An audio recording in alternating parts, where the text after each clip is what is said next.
Welcome back to part two. As I mentioned, teacherspayteachers.com, the keynote for this is their resources for learning with for numerical is my username, and you can download this keynote for free. Thanks. Moving on now to look at industrialization. Obviously, we've looked at militarism in the alliance system, so let's focus on industrialization now. Historians equate economic power to military power. So the more money you have, the more strong economic power base, then the stronger military you're going to have. Some would say it's a far more complex. The relationship is important, but other factors contribute to creating a great power. So one says that the economy is important, the other says it's actually a lot more complex than that. And I would agree that it is complex, depending on what the country's outlook is and if they have imperialistic aims, etc. But they both, economic power for sure, does allow military to grow. As things are not disputed, the latter part of the 19th century witnessed massive industrial output. It changed completely. It started in England in 1760 approximately, so England had a real step on the ladder in terms of industrialization. But by 1870, it spread through Europe and to the USA. And by 1914, Europe was significantly more industrialized than it had been in 1880. This means that you can produce more ships, you can produce more weapons more quickly, and it really does form, although it kind of created on a different means, it allowed for weapons of war to be created quickly, and Britain certainly had the increasing industrial output equals wars starting. It's a great discussion topic. Does the increasing industrial output of a country means a war is likely to start? It depends. It depends on if you lead the discussion in your classroom or whatever you want to do. It's a good debate topic. How does increasing manufacturing lead to conflict? Well, basically it just means that weapons are more readily available and they can be produced quicker and they can be more efficient. Another reason for potential for conflict is just looking as a country. If you look at a country who is increasing their production by 124% or 250% while you're doing 18%, you want to ask that question, why? For what reason are they doing it? And does that make you suspicious? Does it make you nervous? What are they producing? Is it weapons? Is it food? Or is it machinery? What is it they're producing? The potential for conflict is when mistrust happens. If some country starts outperforming or outproducing, another country is going to ask questions and want to know why, and that could cause conflict. Good activity now of power ranking. We did it earlier. You should have done it earlier with that slide that looked at where countries are in the world. Now, using the next image, it's a great image that you can start looking at industrialization and war and power. So now creating from this a ranking thing about which country is in the best position based on this information to go to war. So the disparities we're starting to see in terms of who's producing what and how quickly and how far led swiftly to economic tension between the powers. This led to political and diplomatic tension. So this disparity between industrialization and the amount of money being made, the amount of weapons, the amount of metal, the amount of ships, lead to political and diplomatic tension between these big countries, particularly Germany, Britain, France, Russia, particularly Austria-Hungary is starting to look at it as well. But what we have to look at is to get this industrialization working, you have to look at what's required to power. And this is where we start looking towards Africa.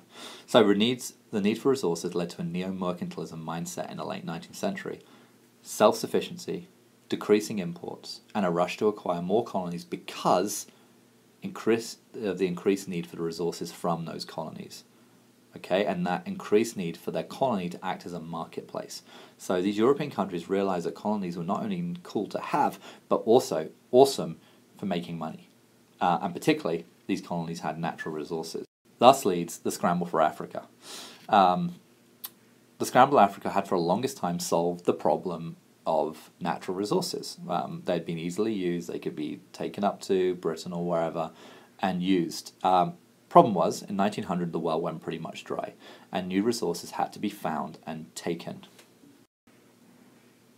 And you can see here, colonies therefore had to be taken or wrestled from other countries by force or by diplomacy. So you had a fairly solid picture of imperialism and empires that Britain owned most of it, France had some, but Germany is moving into this new world stage where it's a country now and wants some of the power, wants some of the wealth, wants to be able to build its industrial heartland, but needs these resources. So now starts to look to these.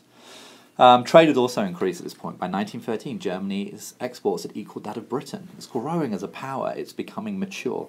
Germans outsold British and US markets. To protect this, Germany now needs this powerful navy, hence the dreadnoughts. So the connection between economic rivalry and military rivalry is now starting, and between Germany and Britain. Okay, we're going to now look at another cause, imperialism and nationalism, and some definitions here. The nation is a small group of people who share a number of commonalities: language, culture, territory, historic culture. Nationalism is a more emotional attachment to the territory and a desire for political independence. And imperialism is a set of actions and policies by which one national group dominates another group and its territory. So imperialism was very much a British policy for the longest time, going out and taking India, taking big parts of Africa, etc. Causes tension. The scramble for Africa obviously increased imperial tension. Until 1850, exploration was limited to the coast. So it was on those coastal towns. However, Henry Stanley changed that and looked inwards for the economic gains. If you look at somewhere like the Congo, for example, with its rich plutonium fields and its diamonds, those countries became very, very interesting to us. We're looking into Germany now. Otto von Bismarck was in power from 1860 to 19. He was replaced by Wilhelm, 1888 to 1918, and Wilhelm really changed the game, much more aggressive as a leader. Bismarck wasn't so much interested in war and power. Wilhelm was. And in fact, if you look at Bismarck, he had a disdain for colonies. He realized that Scramble Africa would only cause a war.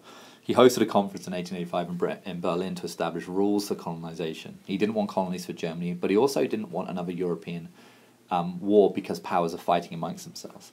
Bismarck, when he retires in 1819, replaced by Wilhelm, and Wilhelm was insulted, and he felt that Germany was underrepresented on the world stage. The young Wilhelm demanded expansion and Germany's place in the sun.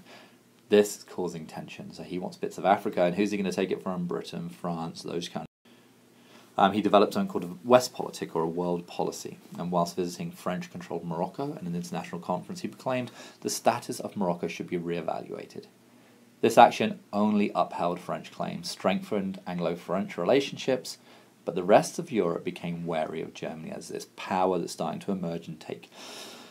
The Germany sent the gunboat Panther to Moroccan port Agadir. The UK unequivocally supported France. Wilhelm left the region feeling dangerously isolated. So Germany steps into the waters, Britain shuts it down, supporting France, reinforcing this idea of a partnership. Now finish off this kind of idea of cause of war with nationalism. And we're going to look at the Balkans and Austria. And these maps are kind of important to working out that area. So we're looking at, from Macedonia, and you can see in the middle here, to all the different places that make up the Balkan area. You can see Bulgaria, Serbia, Romania, Montenegro, etc. And when I'm doing this, please refer back to maps or print maps off. It's a good way of doing it as an exercise or a teacher. The region is populated by a number of ethnic groups. Ethnic groups were broadly referred to as Slavs, and they're centered in the small independent nation state of Serbia. Politically, domination of this area was split between two rival empires: the Austro-Hungarian Empire, which was right next to Germany, and the Ottoman Empire, which split into North Africa, and moving up to the east of Austro-Hungary. At the end of the 19th century, the Ottoman Empire is crumbling. And Austro-Hungary has a desire to expand her influence in the region. So it's a very unstable part of the European political system, and key, really, because of its position. The flux in the region reawakened age-old Balkan aspirations for Russia. There were growing numbers of radical pan-Slavic, which the pan-Slavic movement is for the unity of all Slavs, living under the Habsburgs, which is an Austrian empire. So they wanted a future not under Austro-Hungarian rule, but under a greater Serbia. So they're wanting to break away from Austria-Hungary, who's starting to want a bigger empire. So Austria-Hungary, a smaller player maybe in the big names of Europe, but starting to stretch its muscles, seeing the decline of the Ottoman Empire. But trouble is, we have nationalism re-emerging in Serbia. Added to this was the Serbians' desire to become a dominant state who was leading the drive for a pan-Slav. The region is volatilely so. In 1911, Italy tries to take Tripoli from the Ottomans by force. Serbia sees this as an opportunity because the Ottomans are distracted, so they're not looking They're going down to try and figure out the whole Italian problem. At this point, they create the Balkan League, Bulgaria, Montenegro, and Greece, and they go to war with Turkey, which is kind of like the heartland of the Ottoman Empire. They won Albania and Macedonia, but most of this went to Bulgaria. Serbia fixes this. Obviously, their desire for power is strong in the Second Bulgarian War in 9. Serbia now wants Albania because it has access to the sea. If you look at the map, Albania gets good access to the sea. They were stopped by international action led by Austria-Hungary. Russia supported Serbian claims. Russia backed down as Austria-Hungary would not give up. Russia has also backed down from Austria in 1908 over Bosnia.